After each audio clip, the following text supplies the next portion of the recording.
أعوذ بالله من الشيطان الرجيم. بسم الله الرحمن الرحيم. أم حسبتم أن تدخلوا الجنة ولما يأتكم مثل الذين خلوا من قبلكم مستهم البأساء والضراء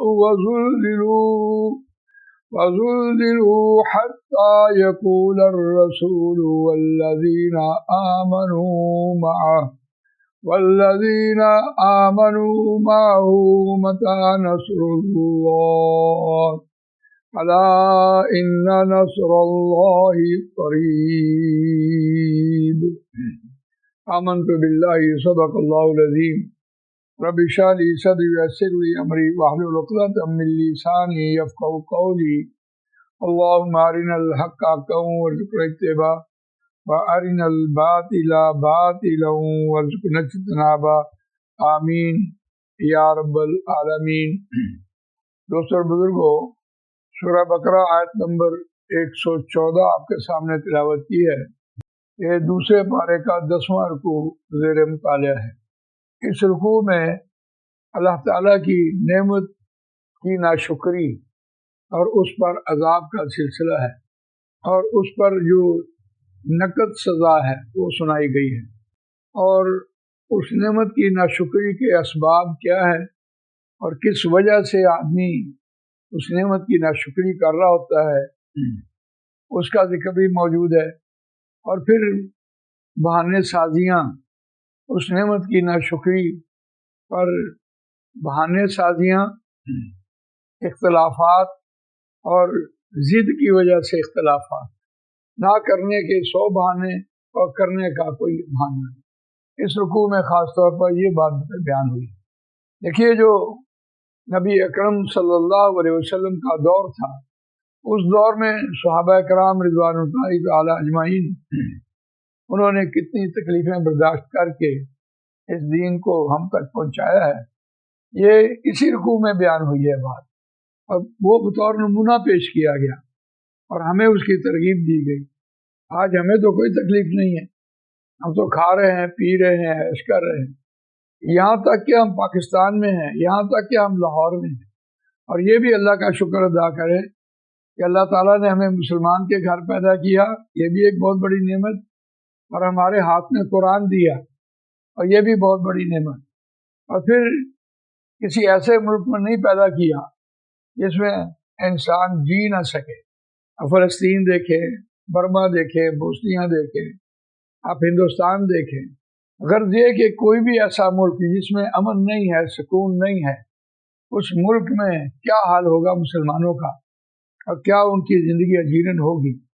اور ہم تو کھاتے پیتے عیش کرتے اس دین کو، اس نعمت کو جھٹلا رہے ہیں. تو اس کی مثال یہاں قرآن مجید نے ایک دی ہے. آیت کا روان ترجمہ سنتے ہیں. ام حسبتم ان تدخلوا الجنة ولما يأتكم مثل الذين خلوا من قبلكم مستهم البأساء والضراء وزلزلوا حتى يقول الرسول والذين آمنوا معه متى نصر الله الا ان نصر الله قریب. کیا تم نے گمان کر لیا ہے یہ کہ تم داخل ہو جاؤ گے جنت میں؟ ولما یاتکم مثل الذین خلوا من قبلکم، اور ابھی تک نہیں آئی تمہارے پاس مثالیں ان لوگوں کی جو تم سے پہلے گزر چکے. مستهم البأساء، چھوا ان کو تنگی نے. جنگ کے وقت جو انسان کے اوپر تنگیاں ہوتی ہیں، ظاہر بات ہے راشن نہیں ہوتا، باہر نکلنا مشکل ہوتا ہے، روزگار نہیں چل رہا ہوتا، سختیاں اور تنگی آ رہی ہوتی ہے. وَالضَّرَّاءُ، اور تکالیف نے.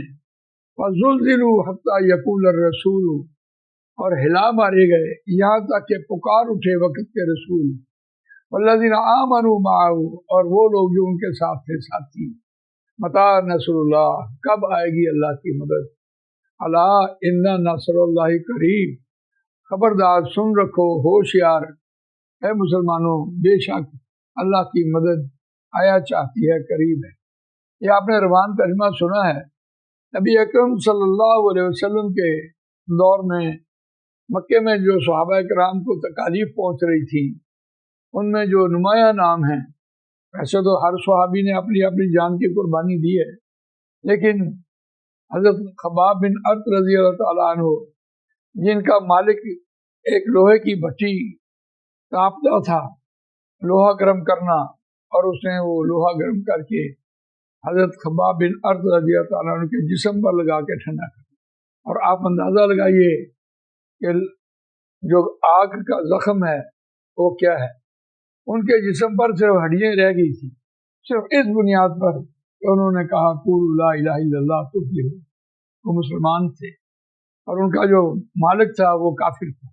اسی طرح حضرت خباب بن ارت رضی اللہ تعالیٰ عنہ، اسی طرح حضرت بلال رضی اللہ تعالیٰ عنہ، ان کے مالک کو دیکھیے، حضرت بلال نے ایک کلمہ جو بولیا، تتیر نے اٹھتے انہوں کافرہ نے رو لیا، ان کو گھسیٹتے، ان سے مشقت دیتے، صرف اس بنیاد پر کہ کام جتنا ہی اعلیٰ کرنے والا کیوں نہ ہو، لیکن اس کا ایمان، اس کا عقیدہ، وہ مسلمان ہیں اور دل سے انہوں نے کلمہ پڑھا ہوا ہے۔ اتنی تکالیف اٹھائی، نبی اکرم صلی اللہ علیہ وسلم کی خدمت پہ دونوں حاضر ہوئے، یا رسول اللہ آپ ہمارے لیے دعا فرمائیں۔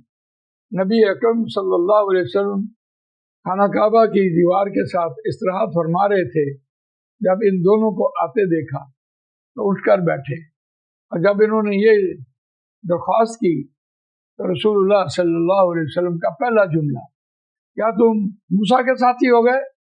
موسیٰ کے ساتھی جا جا کر ان سے دعائیں کرواتے۔ تو صحابہ نے عرض کی یا رسول اللہ نہیں، قولوا سمعنا واطعنا، جبکہ موسیٰ کے ساتھیوں کا کیا رول تھا، کیا رویہ تھا، قالوا سمعنا وعصینا واشربوا فی قلوبہم العجل بکفرہم قل بئس ما یأمرکم بہ ایمانکم ان کنتم مؤمنین، ان کا یہ رویہ تھا۔ پھر اللہ نے جس چیز کی محبت ان کے دل میں تھی اس کو اس محبت میں ہی دو چار کر دیا، جبکہ صحابہ نے عرض کی یا رسول اللہ نہیں، قالوا سمعنا واطعنا۔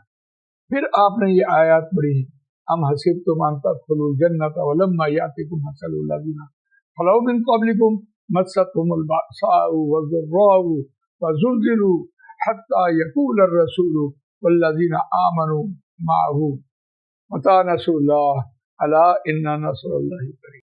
یا الا ان نصر اللہ قریب سے مراد ہے کیا ہے؟ غزوہ بدر دیکھو، آیا چاہتی ہے اللہ کی مدد، اور وہی پھر امیہ بن خلف غزوہ بدر میں حضرت عباس رضی اللہ تعالیٰ عنہ کو انہوں نے کچھ زیرہ دے کر اپنے آپ کو ان کی پناہ میں چھوڑا۔